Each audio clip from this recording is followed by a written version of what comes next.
Hello and welcome to the Hispanic Patriot Podcast, a weekly podcast broadcast live from a secret, undisclosed location in the heart of the great state of Colorado.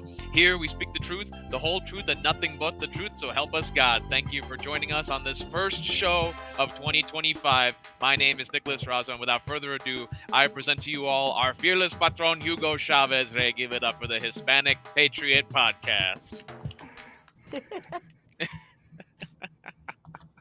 All right, welcome to 2025. We are a quarter of the way into this century. Can you believe that? Man, I mean, this is I want my change back.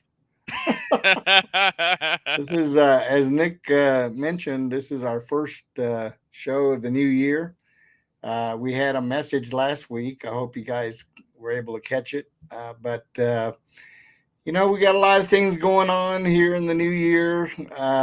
We're all excited about the upcoming inauguration, of course, and a little bit apprehensive about what may or may not be in store over the next couple of weeks. You never give.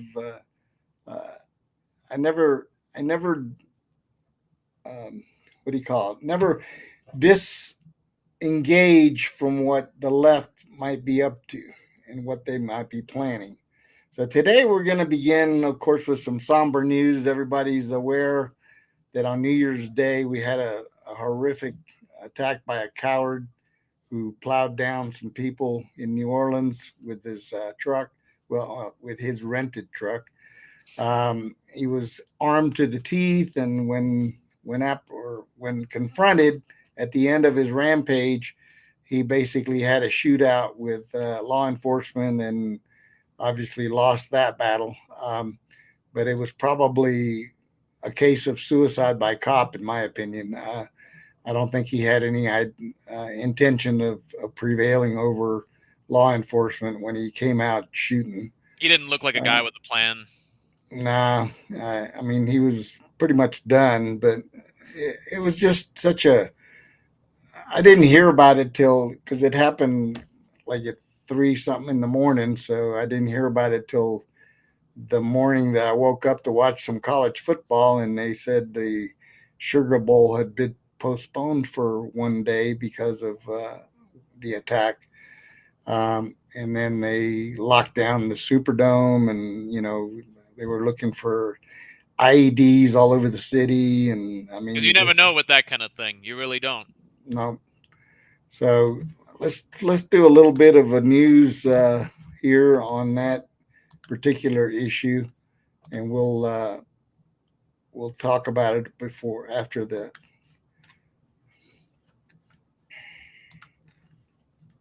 Hell-bent on creating the carnage and the damage that he did. It was pandemonium. I mean, it was obviously emergency vehicles everywhere. Police were everywhere. Bodies, folks were just running through the streets. Terrifying to hear. The FBI is investigating this act as an act of terrorism. They say the attacker's truck had a black ISIS flag that was flying on the rear bumper. Thanks for joining us here for CBS News Texas at 5. I'm Nicole Baker. The attack happened overnight on Bourbon Street in the famed French Quarter there. Police say the driver intentionally drove a truck into a crowd. Katie Weiss reports the FBI is worried that the driver did not act alone. The FBI is investigating the New Year's Day attack in New Orleans as an act of terrorism. This is not just an act of terrorism. This is evil. The FBI has identified the attacker as 42-year-old Shamsuddin Jabbar, a U.S. citizen from Texas. A U.S. official confirms to CBS News he had previously served in the U.S. military. We do not believe that Jabbar was solely responsible. We are aggressively running down every lead, including those of his known associates. Authorities say he plowed a truck through a crowd on the city's iconic Bourbon Street shortly after 3 a.m. local time, then got into a firefight with police and was killed. We were in the middle of the road and managed to run off the road onto the sidewalk and into the doorway of a building for cover. Jim Maurer was visiting from Iowa. He said after the gunfire stopped, he tried to help the victims. People we came across were unfortunately deceased. The FBI says an ISIS flag was located in the truck, as were weapons and other potential explosive devices. Law enforcement also identified possible IEDs located in the French Quarter. The mission now is to facilitate, support, and coordinate safety procedures to keep our residents and our visitors safe. Police say 2 police officers who were shot during the gunfight are in stable condition. Katie Weiss, CBS News, New Orleans. Now, keep in mind, New Orleans is a major destination when it comes to celebrating New Orleans, or I should say the New Year. It has hosted big events like the Sugar Bowl. In fact, that was scheduled to kick off in the Superdome in just the hours after that attack. The quarterfinal college football playoff game between Notre Dame and the University of Georgia now been pushed to tomorrow, although both teams are asking for that time to be reevaluated. He was hell-bent on creating the carnage. Yeah, that's that was a horrific way to start the new year. But there's so many questions as always. One of the things that I have, a question right away is, how in the hell do they allow someone to drive into an area that is strictly pedestrian? Why didn't they have concrete barriers and other type of barriers blocking any kind of entrance into that? Somebody needs to investigate that part, in my opinion. Well, unfortunately, Hugo, I think it's just a matter of the places that this sort of thing wasn't so common are becoming common everywhere. So now everybody has to be diligent. But, New Orleans still has that culture of a relaxed, a time before all of these crazinesses. So I think that it really would be a shame if New Orleans had to tighten up because of something like that. They probably will. We know they will. But it's just unfortunate because these people have no care as to the long-term damage of what they do. They want to do long-term damage. They want to create fear and paranoia. So I think the best way to defeat terrorism is to not be afraid of it, because that's what they want. Terrorism. The way we defeat them is to not be afraid. But I agree with you that precautions need to be made to say, hey, you don't even have a chance to do this. Truck attacks are difficult to stop, and that's why they're used so often. But I agree. We got to have countermeasures to them now. Well, it's just common sense. I saw a short video that showed how the truck entered into the secured area, but the fact that he was even able to drive into the area, to me, is a failure in security, because we're lax on things where we should be strict on, and we're strict on things we should be lax on. That's certainly the case. That's going to be, and then this. I'm sorry, but this FBI agent in charge was a joke. She was just pathetic, in my opinion, in her delivery, and basically, she shows up to an interview for terrorism wearing a nose ring. What the hell kind of professionalism is that? Yeah, even when we worked at gas stations, you'd have to take out your piercings if they were on your face. It's the fact. But again, this really shows a lot, Hugo. I think you've seen this in the inversion of our professional world. The people at the bottom of the totem poles have to be perfectly adherent to all the corporate standards. But the people we have actually running things at the highest levels, they get to do whatever they want, and their mistakes don't really seem to have much consequences. It's really the opposite of how it should be. And then you saw in the video, Senator Kennedy standing to her right, to her right shoulder. And then I guess I didn't catch his part of the speech or whatever he delivered, but I noticed on social media there was some idiots that were claiming that his Southern accent was fake. These lefties are just pathetic, man. They can't handle themselves when it doesn't take much to realize where people come from. And I get a lot of comments on my accent, so what I have, it's like, hey man, you don't know where people come from. If you had the knowledge of it, you'd know why they talk the way they do. Well, Senator Kennedy is as authentic as they come. He tells it like it is, and I love his style. He knows how to put people in their place, especially the lefties and the woke crowd. And they don't like it. Well, that's just too damn bad, in my opinion. But anyway, that was our opening New Year's celebration. 3 hours into the new year, and what everybody had been talking about for weeks and months now regarding the influx of illegals into the country, of which included a lot of terrorist type. Now, this guy is a U.S. citizen, but he was inspired allegedly by ISIS, and I believe that. But People in his community you know, may not they be said here, that. probably Well, they said that he was a military guy, but you know what? Our military has been infiltrated by terrorists. We have, as we speak, there are terrorists within our armed forces. Oh, and And there's potential terrorist recruits, because anybody who has a bad time in the military who's sufficiently psychotic might adopt this kind of ideology in order to justify their terrible actions. I Yep. mean, that's why, if there is any ISIS remnants in Syria right now, we know they're coming up again because of the way the Syrian civil war has kicked off again and quickly ended. We hope Trump can solidify the end of that civil war. But these people are not political actors. They're criminals. They're insane. We should treat them no differently than any other massive criminal or terrorist organization.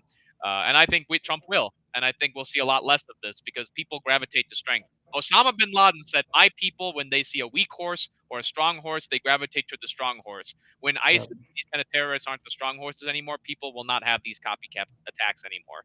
So again, that's why you need a strong president. And Mr. Cash Patel cannot come soon enough. I believe that that special agent will no longer be a special agent very soon. So let's hope for a quick confirmation of Mr. Cash Patel. And prayers for the victims of everybody who was involved. Obviously, we definitely send our hearts and heartfelt prayers to all the victims and their families and those affected. And let's hope for some real resolution for a change and answers. And answers exactly to what took place. I don't think this guy acted alone. I think he was under the direction of outside nefarious forces and probably inside forces as well. Yeah, there was a plan, but this guy didn't know it. Yep. So, segue into across the country at Trump Tower in Las Vegas, we have another planned attack, and there's been some discussions about whether these two are connected, may or may not be, but I kind of find it interesting that it would be such a coincidence that we have two attacks on the same day across the country, and there's no connection. So I'm going to be interested in seeing what exactly took place with regards to that, and we'll see what comes out of that. But interestingly enough, both vehicles were rented on that new app they have. Is called Turo, I think it is. Yes, indeed. Where you rent cars from individuals. So it's like the Airbnb of car rentals. Cars, yep.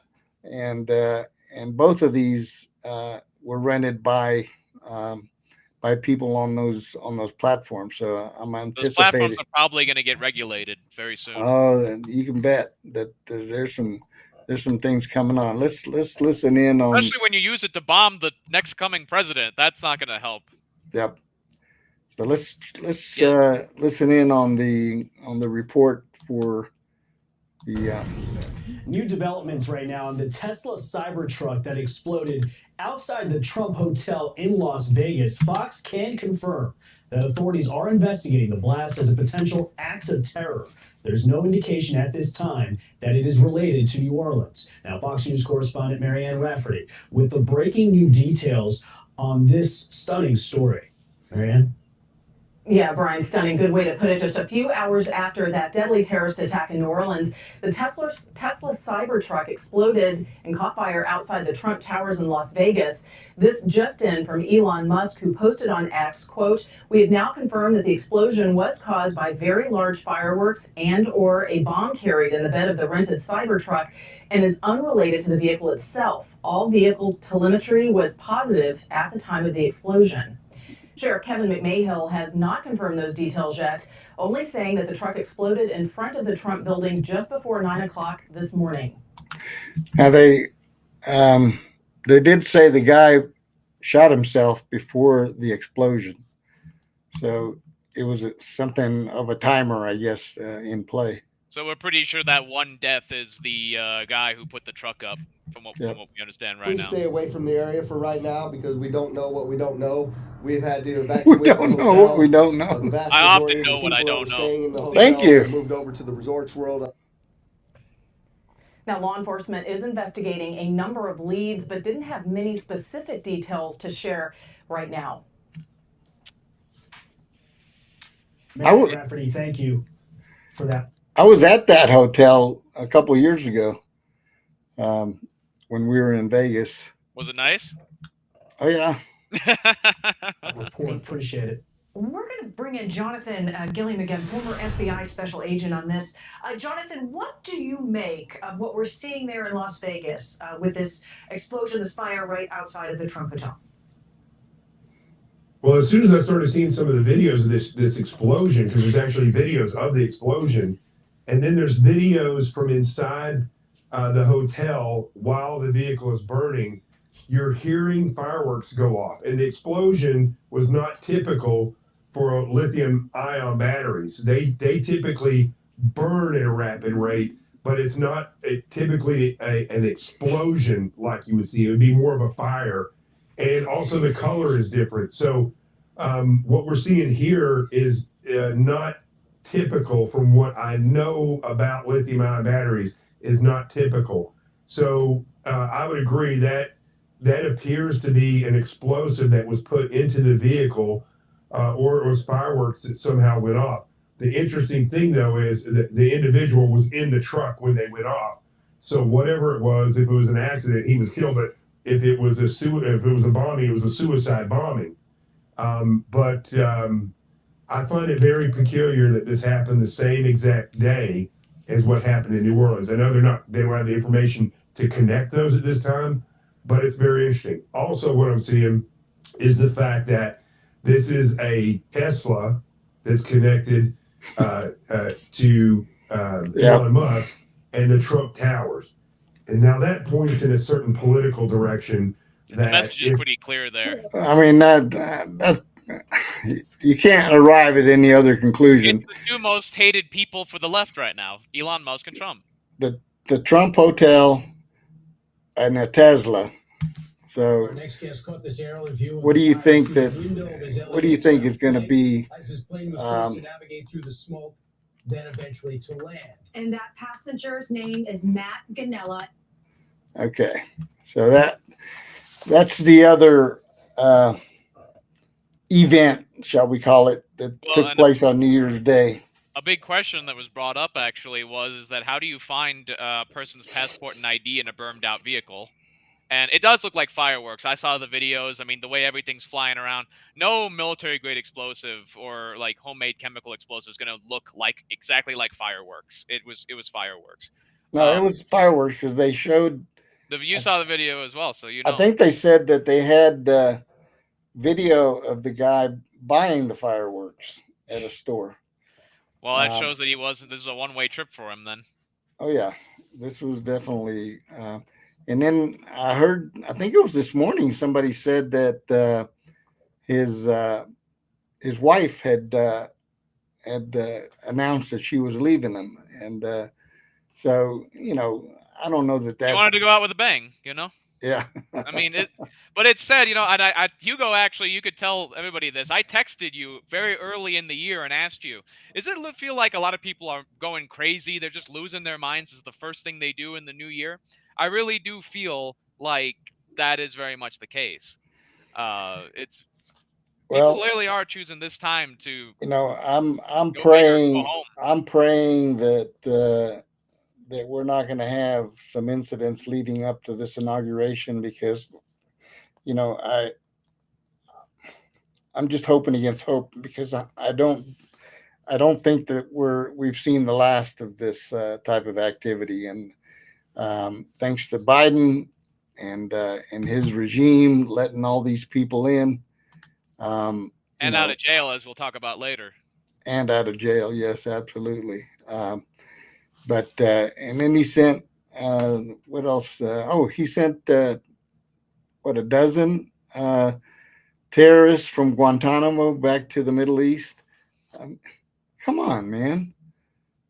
How much clearer do we have to have that this guy hates America and he's going to do whatever he can to wreck it before he leaves? Well, and but he also now, I don't know if you've seen this, Joe Biden now says that he regrets dropping out of the race because he thinks he could have won against Trump. He wishes he didn't do that. It's like, well, that's show's just over, buddy. You already made your poor decision someone already made your poor decision for you. Yeah, this is what I got to say about that.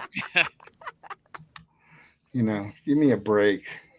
This guy. Another foreshadowing for later. He's delusional and senile. That's a deadly combination. Well, and he gave us some additional proof very recently that he is with his choices of his Medal of Freedom awards, didn't he? We'll talk about that in a minute. But yes. This is a segment. This is a good segue into our illustrious outgoing president. So now, Mr. Biden, in his exit, is going to inflict as much damage as he can. And it's now proven that he's indeed engaging in planned sabotage. So much for the peaceful transition event that he had with President Trump in the White House, welcoming him to the White House. It's right. like the snake bringing his prey into the lair. But I think Trump knew ahead of time what was going on. Biden's the kind of guy that'll be nice to your face while stabbing you in the back, is what it is. Exactly. So here's one of his latest acts. In that building behind Madeline is Arkansas Governor and former Trump White House Press Secretary Sarah Huckabee Sanders. Joins us right now from Arkansas, I believe. Good morning to you, Governor. Good morning. It's great to be with you. It's great to have you. Happy New Year. We've heard Donald Trump say on day one, drill, baby, drill. So what's Joe Biden doing? He's putting as many speed bumps in front of him as he possibly can.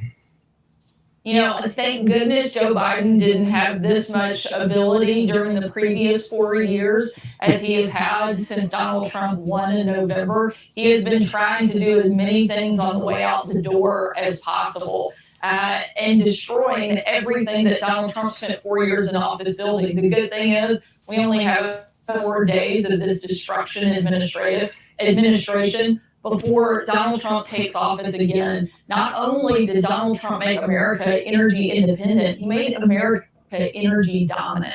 And that is so incredibly key, not only for our financial security, but for our national security. And this isn't just something people are talking about in the abstract, whether it's offshore drilling, which you hear about, but this is something that has impacted everyday Americans from coast to coast, right, north to south, because gas prices are up still nearly 30% right now since Joe Biden took office. People feel this. I think it's one of the big reasons Donald Trump dominated in November, because people were feeling the negative impacts of the decisions of the Biden administration. They didn't like it, and they want to go back to the winning and prosperity that we had under President Trump. And thankfully, we're going to get that here in the next couple of weeks. That's right, 13 days. And you're absolutely right, Sarah, Governor, because the high cost of gasoline impacts everything.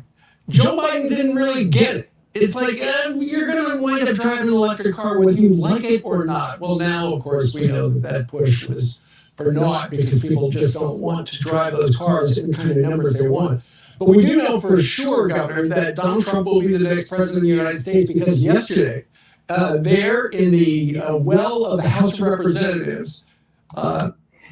Okay, so first of all, I love Sarah Huckabee Sanders. I mean, she is a rock star, and she is a future star in the Republican Party. I could see her running for president in the future. She is just an amazing governor. She's an amazing leader, and she had a great upbringing by her dad, of course. But she is casting a shadow over her dad's own legacy.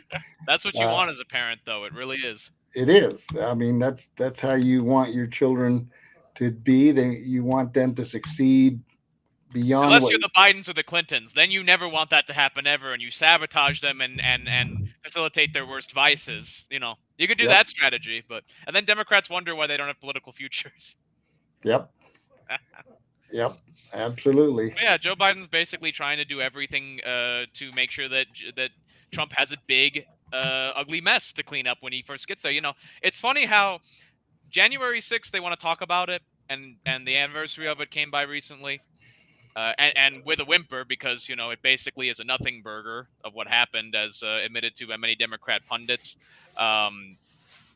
That event, January 6th, is not going to leave as much money for the American taxpayer to clean up. It's not going to leave as much nonsense for the president to clean up as much as what Joe Biden is doing right now. It shows that, you know, we little people, quote unquote, we might have the power to make people a little uncomfortable. The people who are the Democrat ones at the top, they have the power to make billions of your dollars disappear. Hundreds of thousands of children and people are the victims of crimes disappear. You know, so whenever you're comparing the damage done from today's January 6th to then, just remember your gas prices and your wallets. Yeah, absolutely. And you know, I posted on Facebook the other day that and that was on Monday during the certification. And I said, today, America was unburdened by what has been. Well, you're right about that. We'll never have to worry about Kamala ever again. Well, that's not true. She'll probably try to be governor of California. But the people of California better watch out. I hope they have a game plan. Hey, Kamala Harris helped turn America more red. Maybe she'll be the thing that helps turn California more red. Well, hey, if she can't do it, no one can. Yes, Kamala. For California. Kamala, California. Okay. Very bad California, fair enough. Right under Baja, California. So that was one of the things that Biden is doing, you know, to sabotage the president. He went out and banned offshore drilling all around the United States. But I think I'm sure President Trump has some kind of response for that. I already know how he's going to do it, actually, because he banned offshore drilling, right? But he didn't ban offshore drill baby drilling. Now, he got that one, did he? Yeah. Well, they were talking about that earlier today and yesterday about what exactly the Trump administration can do. And, you know, some of these leftists act like just because Biden said it, that it's going to stay in place. And I have serious doubts about that, because you can't make something permanent in an executive order. Not in 12 days, especially as and, well. Exactly. Well, in any days. I mean, an executive order is basically an executive order. One president can say it this way. The next president comes in and says, I undo it. He's a different executive. I mean, it's literally within a stroke of a pen. That's why executive orders are kind of weak, because they definitely don't stand up to your own term. Once your term's done, your executive orders are no longer, they have no power unless the next president wants to keep them on or doesn't have the time to remove them. Yeah. So that's why Democrats use so many of them. So let's continue on this Biden crusade, now that I'm calling it, for the last 2 weeks. Here's another little tidbit of what he did. Just was it a couple days ago? Was it curing cancer like he promised to do? Yeah, the Medal of Freedom. He basically turned it into a trash medal. Oh, he was giving out cancerous material then, not curing it. Yeah. Another Meantime, broken President Biden scolding reporters after calling Trump a threat. Watch. I think what he did was a genuine threat to democracy. I'm hopeful that we're beyond that. The only thing, my being the oldest president, I know more world leaders than any one of you ever met in your whole life. Wow. And yeah, great Catholic there. What really hurts is when we talk about immigration the way we do. Oh. Putting it to the side for the moment, the 1920s piano player in the background, which is something. Yeah, really. What was that from Joe Biden, Joe? Well, this is who Joe Biden is. I wrote a book on the guy, and quite frankly, has always been. He's an arrogant know-it-all who doesn't know much about anything, who has failed upwards his entire life. This is the same Joe Biden who wandered off during a group photo with all. He's what Reagan called people who know too much. That is not so. That is not so. Exactly. I love that quote. That was one of the fire. Oh, wait a minute. What happened to the? Did I lose that? Yes, we unfortunately did. That's all right. Hold on. Here it goes. Here we are. Oh, isn't that an image for you? Yeah. We'll have to skip to it right there. Oh my goodness. Yeah. So you all know the treat you're about to be in for. President, I know. What really hurts is when we talk about immigration the way we do. Oh. Putting it to the side for the moment, the 1920s piano player in the background, which is somewhat distracting. Do that one again. What was that from Joe Biden, Joe? Well, this is who Joe Biden is. I wrote a book on the guy, and quite frankly, has always been. He's an arrogant know-it-all who doesn't know much about anything, who has failed upwards his entire life. This is the same Joe Biden who wandered off during a group photo with all those world leaders that he allegedly knows so well during the G7 in Italy, right before that debate where his brain turned to applesauce in Atlanta against Donald Trump in June, way back when, that ended his political career and his presidency. Here he is wandering off right now. Never did a year-end press conference. So the fact that he's lecturing reporters while being such a coward and can't take questions from them says everything you need to know about this presidency and this person, Todd Carly. Well, he also just handed out the Medal of Freedom to several civilian recipients, including Hillary Clinton and George Soros. You've got a great Fox News op-ed where you write, the Oprahization of handing out medals. You get a medal, you get a medal. To Clinton and Soros comes not long after everybody gets a medal. Pardon to his son, Hunter, after repeatedly promising not to do so. So devaluing gifts for all my friends and family. Medal of Freedom to the point they're as worthless as his word itself. What is your point in writing this op-ed, Joe? Because it's so infuriating, Carly. I mean, if you live in New York City and you take the subway, and we talked about this in the big weekend show over the weekend. Hey, look at that. Hillary Clinton, George Soros, Bono. The Presidential Medal of Freedom to an election denier like Hillary Clinton, and especially to one of the worst people on the planet in George Soros. Bono's not even a U.S. citizen. Yeah, I don't know how that works at all. To do their jobs. District attorneys like Alvin Bragg. Look at Jamar Banks in New York City. This guy has been arrested 87 times. Yet this George Soros-backed DA, Alvin Bragg, puts him back out on the street. And just 2 days ago, he stabbed 2 people on the subway, including one in the back. Yet Biden awards a monster like George Soros a medal like this. That medal is now worthless. 14 days until Donald Trump comes into office. And quite frankly, for many with common sense and just want to be safe, that day cannot come quickly enough, guys. It really does encapsulate the essence of the last 4 years of the Biden administration with these medals. Head scratchers all around. Joe Concha, it's great to see you back too. Enjoy, my friend.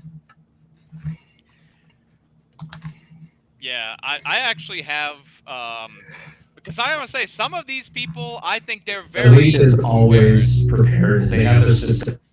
Very embarrassed to be awarded the Medal of Freedom alongside such people, because not only did he award it to Bono, he awarded it to Michael J. Fox, Jane Goodall, Magic Johnson, posthumously to Robert F. Kennedy, and Lionel Messi. Yes. So, so poor Lionel Messi has to get this award right next to Hillary Clinton.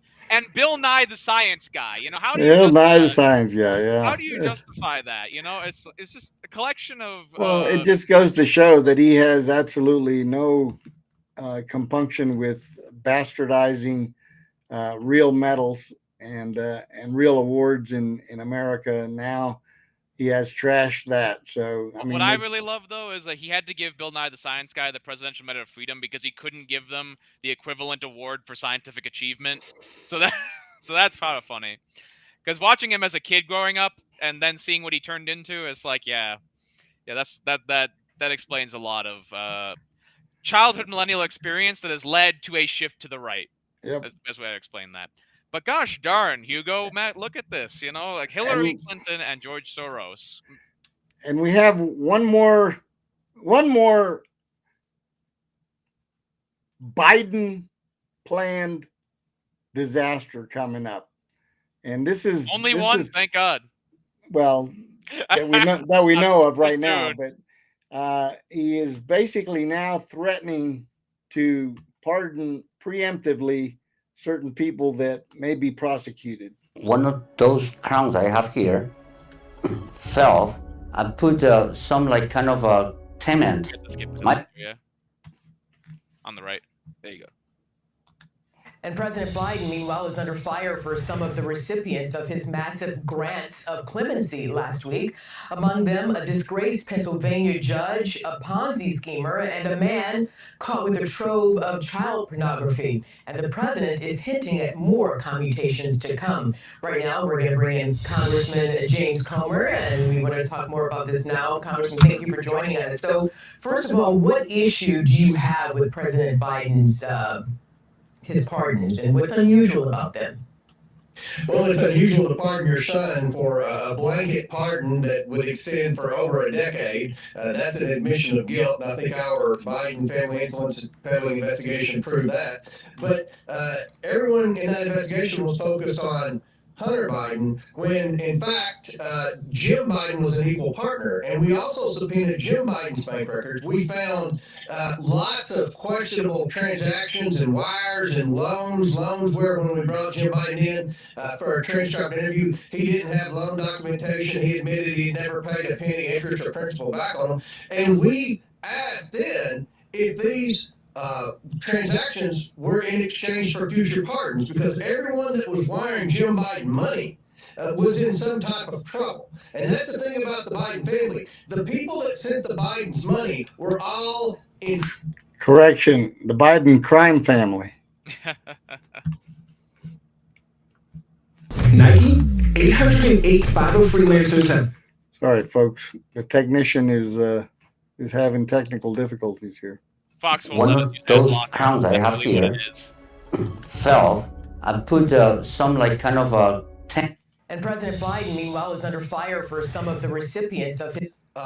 transactions were in exchange for future pardons, because everyone that was wiring Jim Biden money was in some type of trouble. And that's the thing about the Biden family. The people that sent the Biden's money were all in trouble with the law, either in the United States or around the world, and they were needing a dirty favor. And it just looks like this is corrupt as heck, what Joe Biden's doing with these pardons. So Vermont Senator Bernie Sanders and Delaware Senator Chris Coons weighed in. Let's listen. When you have his opponents going after his family, as a father, as a parent, I think we can all understand Biden trying to protect his son and his family. Oh, this is my last lawsuit. I think the precedent being set is kind of a dangerous one. It's a very wide open. Well, you know you're in trouble when Bernie Sanders disagrees with you. In terms of future presidents. I think the president's got to weigh a lot of different factors. How seriously he believes Kash Patel, the nominee to be FBI director, and the other nominees to lead. They're blaming Trump for his pardon. Law enforcement agencies. How seriously they are determined to go after their enemies list, and whether or not some of those who are on that list and who are reasonably, foreseeably going to be investigated want a pardon.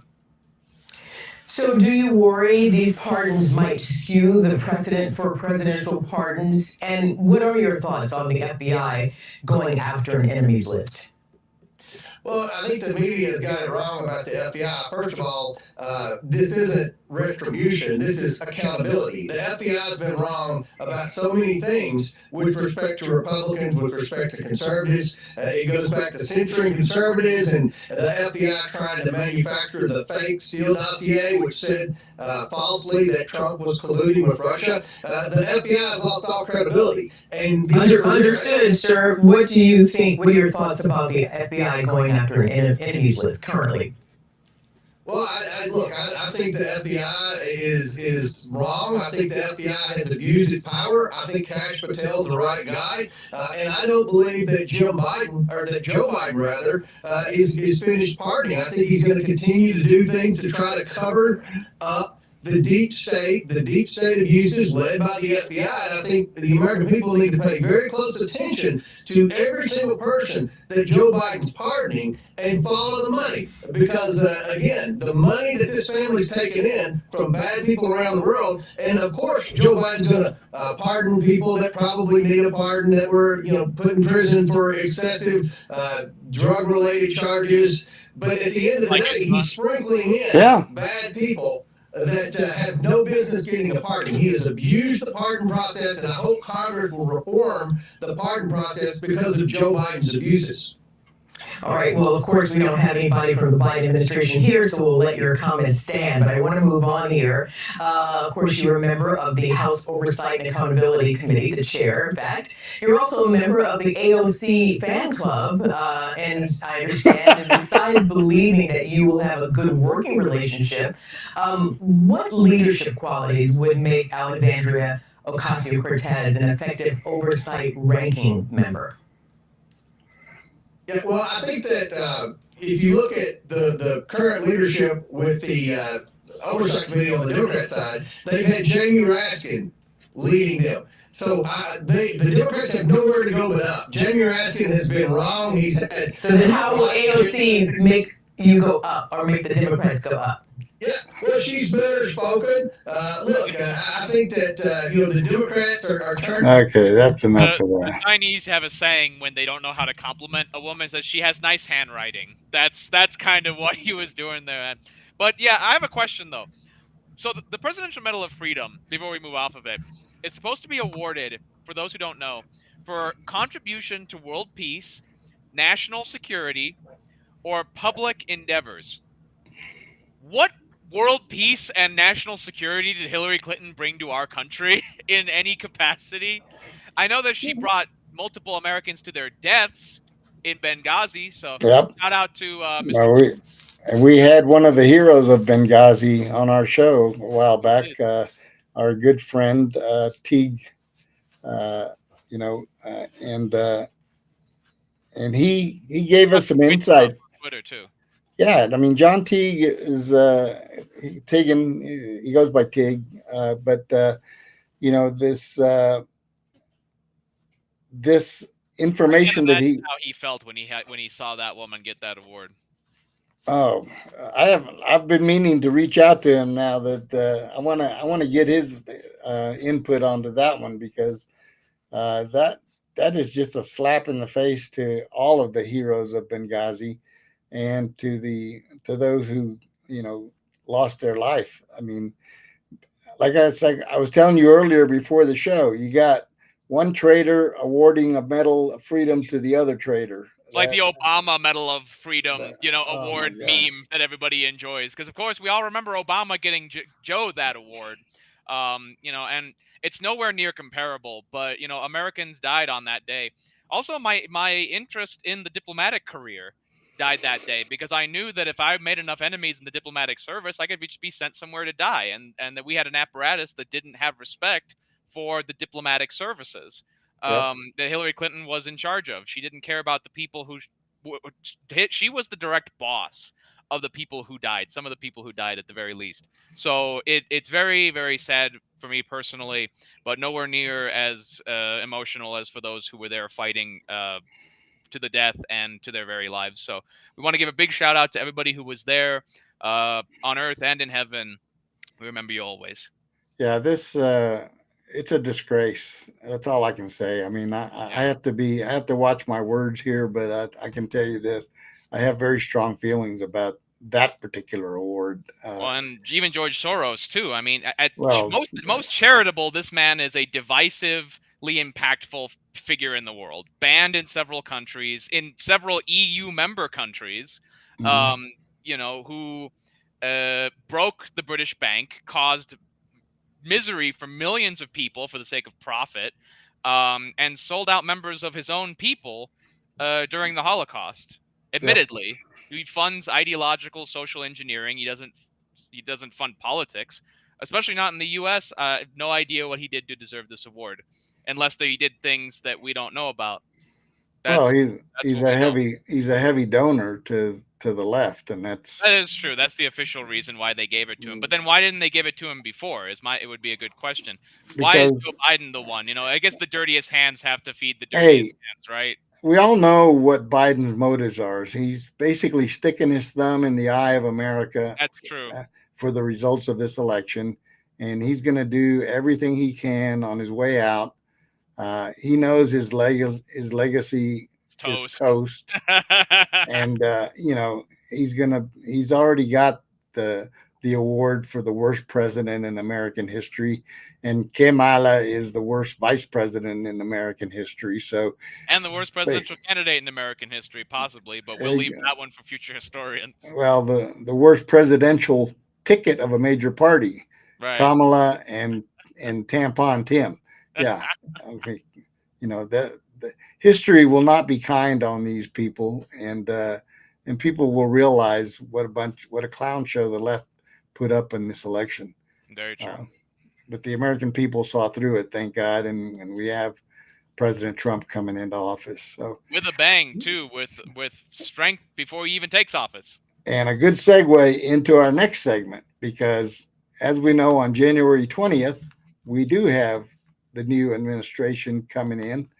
And what we really enjoyed on Monday, January the 6th, is Kamala Harris and the term beginning on certifying. The 20th day of January 2025.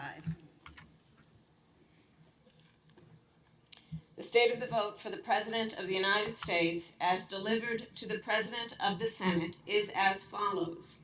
The whole number of the electors appointed to vote for President of the United States is 538. Within that whole number, the majority is 270. The votes for President of the United States are as follows. Donald J. Trump of the state of Florida has received 312 votes. Kamala D. Harris. You're dang right he did.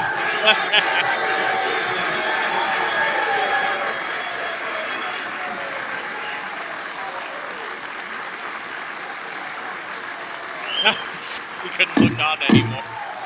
All right, shut up, you bunch of...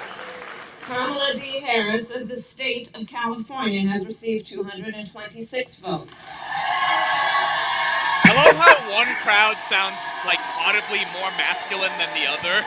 Yeah. Can you imagine? They're rooting for a loser. I mean, it's their loser, though. Yeah.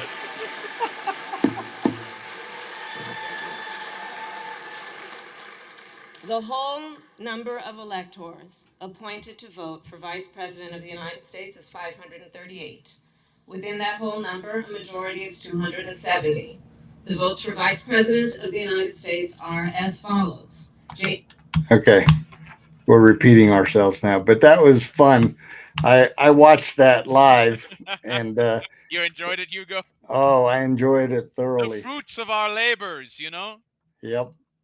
Absolutely. That was just too much. But in keeping with that theme, we had some those that are prone to comedy that basically talked a little bit about that. Let's take a peek at that little scenario, because that was a good, and it came from her side even, so makes it even sweeter.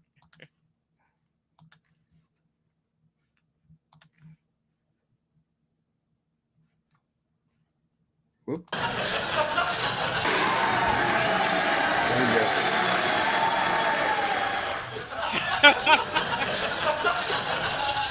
That's a happy face. That's got to sting. She's like, I can hear you. God damn. It's like attending your own funeral. And even the mourners are like, woohoo! I can't imagine anything that would be more uncomfortable than standing there while the crowd applauds your opponent. Kamala Harris, because she's vice president and president of the Senate, she had to give the official sign-off on Trump's win, which that is cruel and unusual. I mean, this is like making your ex DJ your wedding to your new.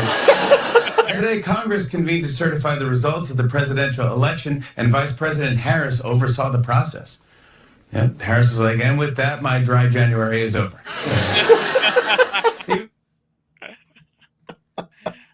Based on the videos that she was making, I doubt that she was dry even one day in January. But there it is, I mean, that's why it's difficult when you're vice president and you're running for president. Yep. kind of a built-in system to discourage that.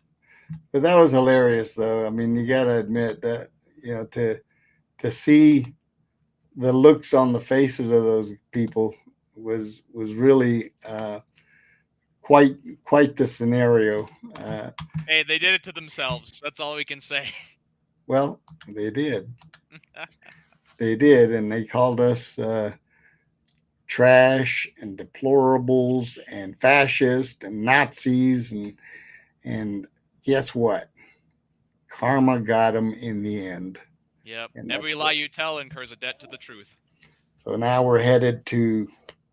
So the president has been certified, and now we're headed to the inauguration. Now we've got 11 days, 12 days.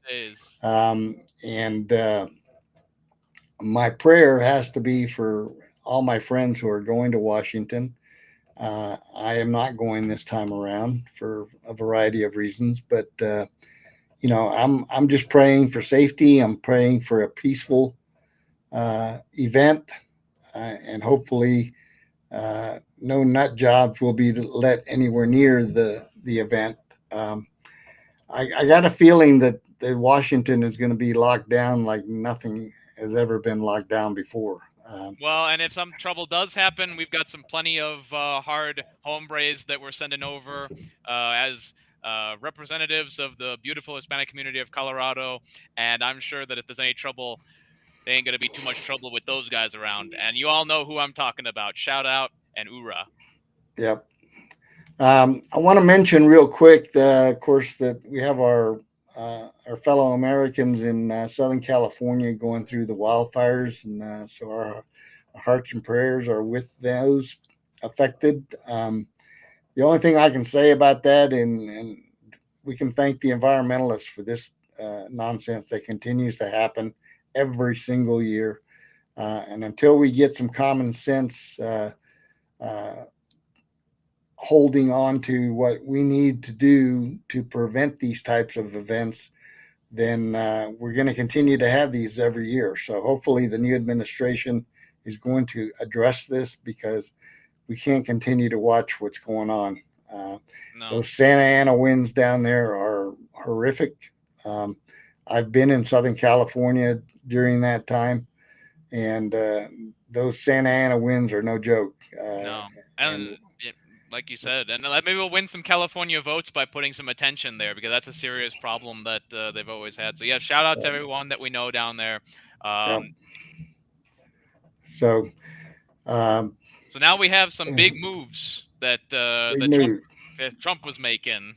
Yes, he's doing stuff before he even takes office, man. So the latest hullabaloo is, of course, the world is on its edge, because allegedly Trump wants to take over Greenland, the Panama Canal, and change Canada, and Mexico, Canada. Well, Canada, and now, of course, comes the latest, which is he wants to change the name of the Gulf of Mexico to the Gulf of America. Yeah. And that triggered the Mexican president to say what? Go ahead. We have her. I have it on share screen right now. We have her. She decided that she was going to rename something of her own. All right.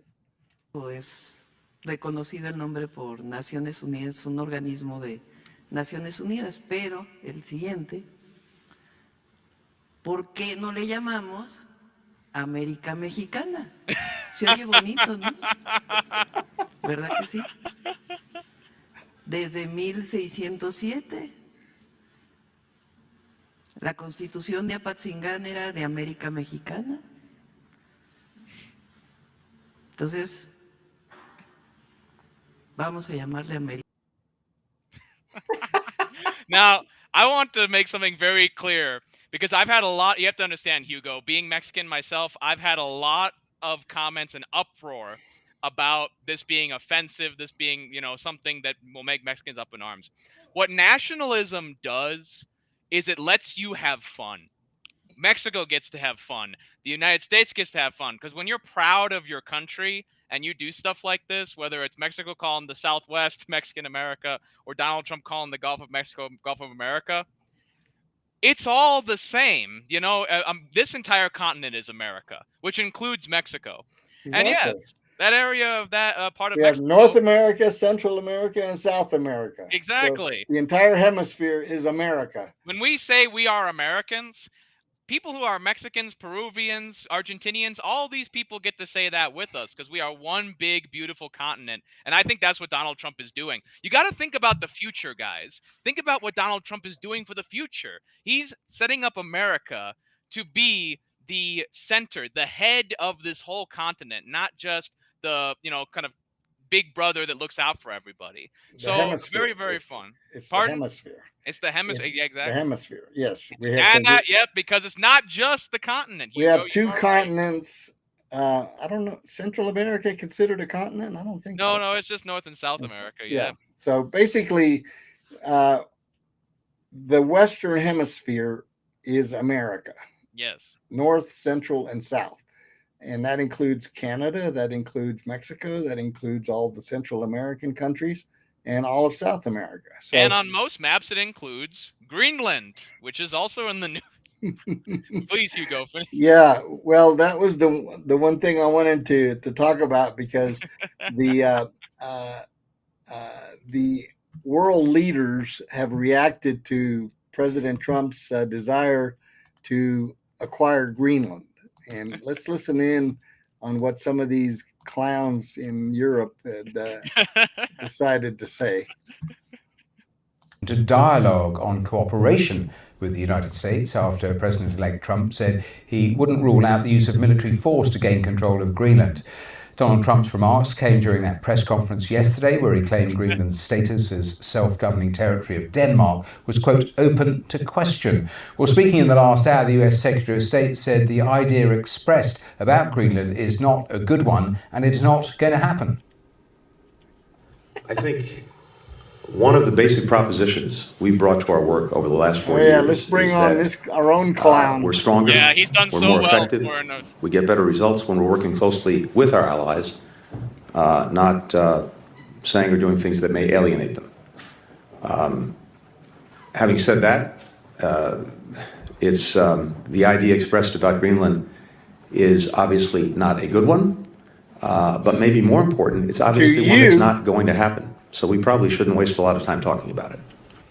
Well, an interesting response. Earlier on the programme, I spoke to European correspondent for TV2 Denmark, Jesper Steinmetz, and asked him how the people there in Greenland were reacting to what's happened over the last 24 hours. Well, they're a bit taken back, to be absolutely frank. But they are also a bit surprised, I would say, about the whole debate. And I would stress that the vast majority of Greenlanders, they say, well, we are not for sale and we are not even willing to consider becoming American citizens or becoming a part of the US. They still have a cultural, political, and spiritual bond with Denmark.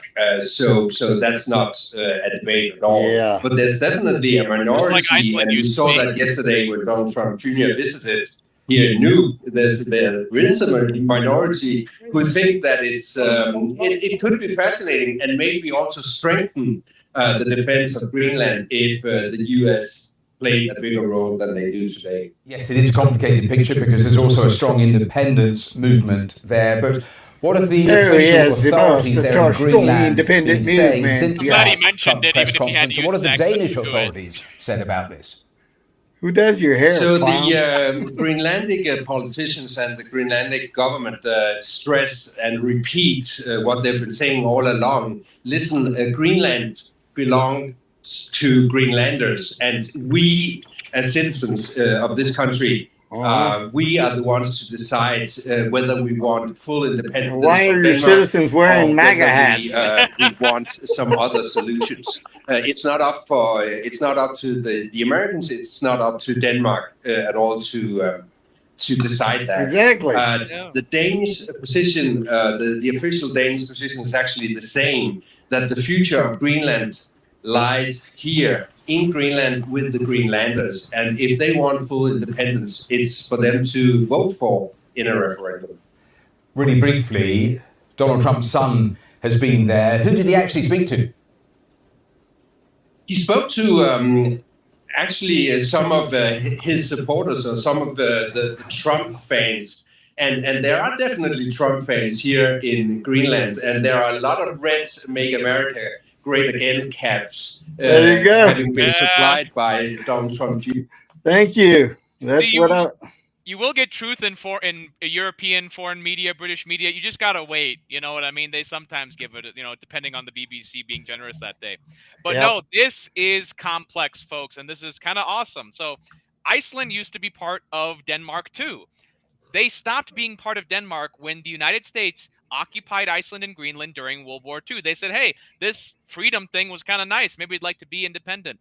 There is billions, maybe trillions of resources underneath Greenland that Denmark is too poor to get to. If Greenland became independent and a U.S. ally, U.S. companies could start extracting those resources there. Greenlanders could be rich and everybody could be happy. And our military bases, which are extensive there, would be in a nice, friendly area that we could expand and keep up the security of the North Atlantic. But let's not overlook the fact that both Greenland and Denmark have been freeloading from the United States security-wise for decades. So, that's why I support Donald Trump's initiative to make European NATO countries pay 5% of their GDP on defense so that we can stop doing it. Absolutely. And that's going to happen under Trump. The Euros know that, and that's why they're whining about, well, this is not America's thing and whatever. Well, then those politicians are on the way out. We saw in the caption Olaf Scholz said it was incomprehensible. Olaf Scholz is definitely not going to be the chancellor of Germany after their next election. So there's going to be a lot of big changes in Europe. I want to tell everybody, all Americans, this though: Europeans love our movement more than the media says. Hispanics love what we're doing in Hispanic America more than how the media says. So don't ever let anyone tell you, oh, all the rest of the world, they look at us like clowns. They look at us like these. The rest of the world understands what we're doing. Yep. The Donald Trump's not going to start annexing and invading countries. This is about a push and pull to make things happen. Remember when politicians made things happen instead of just talked? You're about to for the next 4 years. And then the other issue is about the so-called Canadians that say that they don't want to be a part of the U.S. So you remember to be Canadians again. Good. But you know what? There was a poll conducted in Canada, and 52% of Canadians were in favor of being the 51st state. And most of them are actually on the western side of the country. People have to understand the west part of Canada was settled by Americans for a large part that became Americans, that became Canadian citizens. That's called the Canadian Corridor between the Alaska and our northwestern states. So it's more realistic than people think. What Trump's doing is more realistic than people think. But unlike people like Putin, he will respect the wishes of the people who actually live there. We're not going to go invading our allies, but borders sometimes need to change gradually because of cultural and political changes. Non-violently, gradually, and with the sovereign will of the people. We're going to be seeing that in the coming decades, and we're glad to have someone at the helm who is sensible and not pardoning a bunch of his criminal friends. Yeah. And one last thing, the Panama Canal. Yes. Trump is serious about that because of what's going on, the way it's being run, and the fact that the so-called CEO of the Panama Canal has basically gone to bed with the Chinese. Big time.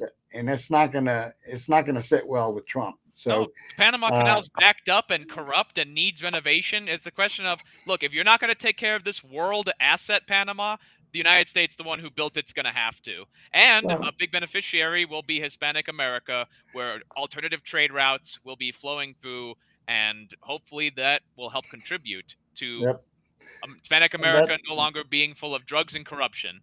And that was one of Jimmy Carter's faux pas, giving up the Panama Canal for $1. Give me a break. That makes the Manhattan purchase look like a boondoggle. So they can rattle their sabers all they want. If we want the Panama Canal back, we're going to take it. Yeah, and you could tell Russia they're never getting back Alaska either. That was a huge mistake. So, so we should have learned from that and not given up the Panama Canal. But it's understandable. We wanted to be good neighbors, but you got to take care of the world asset, okay? The world uses this canal. You got to protect it. And if you're not going to, someone else is going to. Yep. So that's all. Again, Donald Trump is making things happen. He's not just talking. You're going to see that the next 4 years. All right, we're running a little over tonight, but it's the first show of the new year, so what? You've all missed us, didn't you?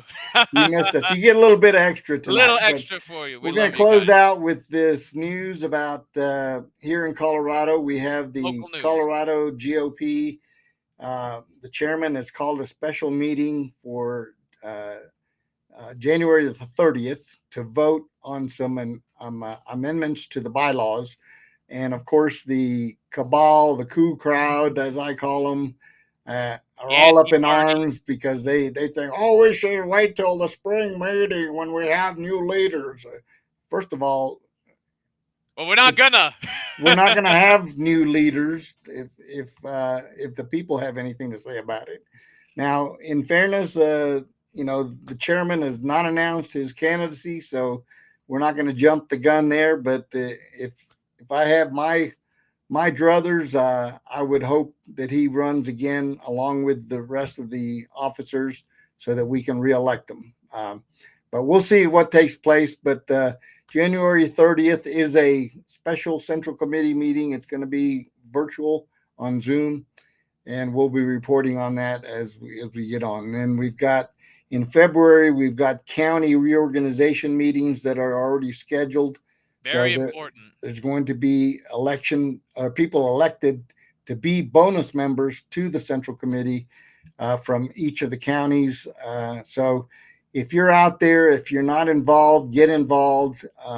If you want a voice, if you want to be a part of the movement to bring this Republican Party to where it needs to be in this state, then come and help us, because we need patriots to come up and step up and do their part.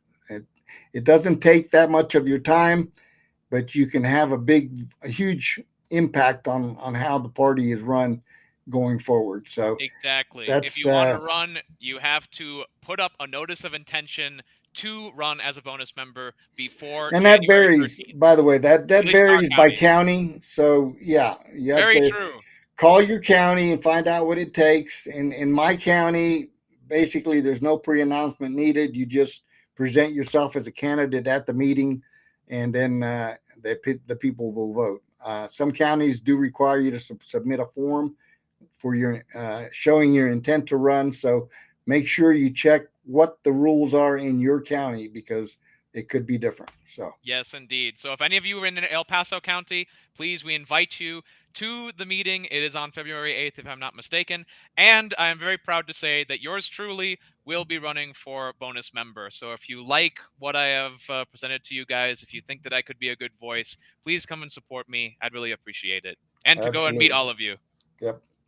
All right. So we've got some good things leading up to the inauguration here in about 12 days. So we'll be talking about that. Yeah, we'll have a show 5 days before it. And then we're also going to be having some commentaries coming up on some topics of local interest in the Colorado Springs area. We're partnering up with a radio station down there. I think it's 1460, The Answer. So good things are happening, and for the Hispanic Patriot, and we hope to present information that is ongoing, that is topical, and that is current, so that those of you can be informed and help inform others as well. So invite your friends, invite your family to tune into the show. We know we have listeners from around the country. We thank you for tuning in and helping us out. If you're so inclined to help us out financially, we appreciate that. Hit the like button on the YouTube channel, and just so you know, we've added Rumble now to our list of channels. So we've got YouTube, Facebook, X, and Rumble that all your favorite places. We stream live on Wednesday evenings. So please help us out and help us grow and pass the word on. Yeah, and the more you help us grow, the more places we get to go to, the more places we can report from, the more behind-the-scenes stuff that we get to do. It's all thanks to you guys and your support. You're helping us get there, so we're going to help you guys get there, and we appreciate every one of you. All right. So that's all we have for tonight. Like I said, we went a little bit over, but first show of the new year, jam-packed. Yes. Thank you for tuning in tonight, and we ask your support as we go forward, and we want to wish you a good night. God bless America, and let's go. And welcome to the new year. Good night, folks.